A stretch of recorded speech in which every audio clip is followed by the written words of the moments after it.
श्री राम और सीता माता के स्वयंवर के बारे में राजा दशरथ को भी निमंत्रण दिया जाता है, उनको भी ये मैसेज दिया जाता है।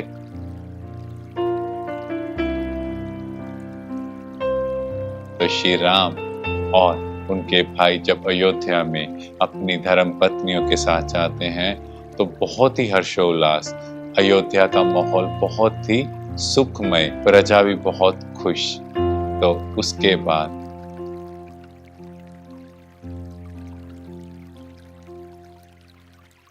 मंथरा की बातों का जब कैकेयी माता पर असर हुआ तो कैकेयी माता राजा दशरथ को उनके द्वारा दिए गए दोनों वरदानों की याद दिलाती है। श्री राम को 14 वर्षों का वनवास दिया जाए और दूसरी कि भरत का राज्याभिषेक किया जाए और उसी को अयोध्या का राजा बनाया जाए। हाँ जी, नमस्कार दोस्तों, मैं मयंक, फिर से आप सभी का स्वागत है माइंड अनलॉक्ड के नेक्स्ट एपिसोड में। जैसे लास्ट सेशन में हमने जाना सीता माता और श्री राम के स्वयंवर के बारे में, अब इससे आगे की शिक्षाओं के बारे में हम हिमांशु भाई से जानेंगे। हिमांशु भाई जी, आपका स्वागत है। Thank you. Om Shanti brother. Himanshu भाई जी, आप हमें ये बताएं, जैसे रामायण के बारे में हमने बहुत बार सुना है, देखा भी है, मगर इतनी गहराई में हम जाएंगे, इतना कुछ सीखेंगे, ये हमने कभी सोचा भी नहीं था। यस, वो तो है ही है, क्योंकि स्पिरिचुअलिटी को अगर हम ध्यान से देखें या समझें, थोड़ा उसमें टाइम लगाते हैं, हाँ जी, तब हमें समझ में आता है कि भारतीय संस्कृति कितनी महान है। बिल्कुल, बहुत महान। यस, क्योंकि हमने उस तरफ ध्यान नहीं दिया तो शायद हम उस तरफ फोकस नहीं कर पाए। भाई जी, श्री राम और सीता माता के स्वयंवर से जुड़ी और बातें विस्तार में हमें बताएं। यस, तो श्री राम और सीता माता के स्वयंवर के बारे में राजा दशरथ को भी निमंत्रण दिया जाता है, उनको भी ये मैसेज दिया जाता है कि कैसे कैसे ये सब चीजें हुई। हाँ जी, तो बहुत ही खुशी का माहौल होता है अयोध्या में भी और मिथिला में भी। तो राजा दशरथ, तीनों रानियां और सभी पुत्र मिथिला में पहुंचते हैं। हाँ तो जी, सीता माता और उनकी 3 बहनें और थी, और ऐसे ही श्री राम और उनके 3 भाई। जी, तो चारों भाइयों का और चारों बहनों की शादी का कार्यक्रम होता है। बहुत ही हर्षोल्लास था। कार्यक्रम के बाद चारों ही पुत्र अपने माता पिता के साथ, अपनी चारों धर्म पत्नियों के साथ अयोध्या में प्रवेश करते हैं। जी, तो श्री राम और उनके भाई जब अयोध्या में अपनी धर्म पत्नियों के साथ जाते हैं तो बहुत ही हर्षोल्लास, अयोध्या का माहौल बहुत ही सुखमय, प्रजा भी बहुत खुश।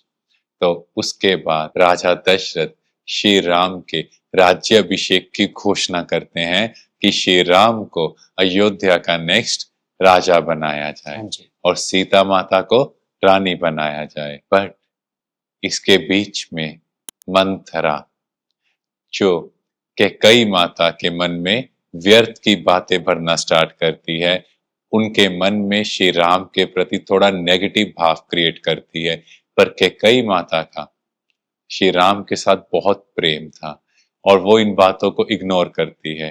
पर धीरे धीरे जब मंत्रा रोज ये बातें करती है तो कैकेयी माता पर भी उन बातों का असर हो जाता है और मंत्रा कैकेयी माता को राजा दशरथ द्वारा उन्हें दिए गए 2 वचनों की याद दिलाती है और कहते हैं ये 2 वर जो आपको राजा दशरथ ने कहे थे, अब ये समय आ गया उन वर को मांगने का कि श्री राम को वनवास दे दिया जाए और भरत को अयोध्या का राजा बना दिया जाए। हाँ जी, और जब कुछ समय श्री राम प्रजा से दूर रहेंगे जी, तो लोग भी श्री राम को भूल जाएंगे। और फिर मंथरा की इन बातों का जब कैकेयी माता पर असर हुआ तो कैकेयी माता राजा दशरथ को उनके द्वारा दिए गए दोनों वरदानों की याद दिलाती है और अपनी दोनों शर्तें राजा दशरथ के आगे रखती हैं।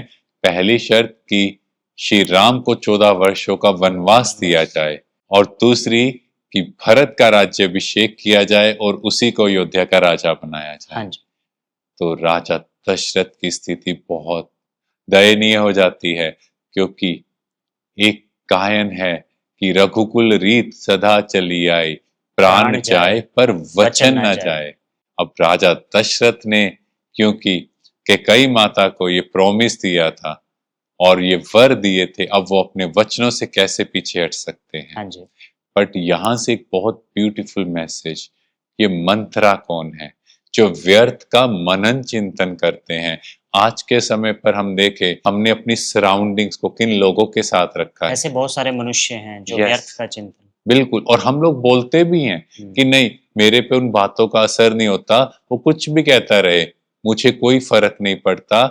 पर कई माता जो श्री राम से इतना प्रेम करती थी, उनके मन पर भी उन नेगेटिव बातों का असर हो जाए तो हम पर कैसे नहीं असर हो सकता।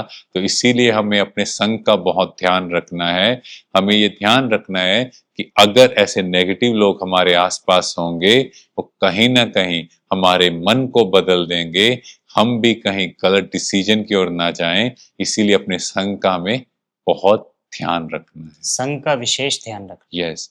और आगे श्री राम को जैसे ये पता लगता है कि कैकेयी माता ने राजा दशरथ से, उनके पिता से ये 2 वर मांगे हैं, तो वो बहुत प्रेम पूर्वक राजा दशरथ के पास जाते हैं और कहते हैं कि मैं 14 वर्ष के वनवास के लिए तैयार हूं। अब राजा दशरथ ने जैसे ये बात सुनी तो इनका हृदय, आप सोचो, एक बाप का हृदय जो उसके प्राणों का टुकड़ा हो, उसके प्राण हो, और वो उससे 14 वर्ष के लिए दूर जा रहा हो और वनवास के लिए। तो यहाँ श्री राम जी का बड़प्पन देखो। आज के समय मनुष्य क्या कर रहा है? ओल्ड एज होम बना रहा है, जहां बूढ़े माता पिता की केयर नहीं है, उनको ओल्ड एज होम में रखा जा रहा है। वहां श्री राम अपने पिता के वचनों की पूर्ति के लिए अपने सभी सुखो साधन का त्याग कर रहे हैं, 14 वर्ष के लिए वनवास जाने के लिए भी तैयार हैं।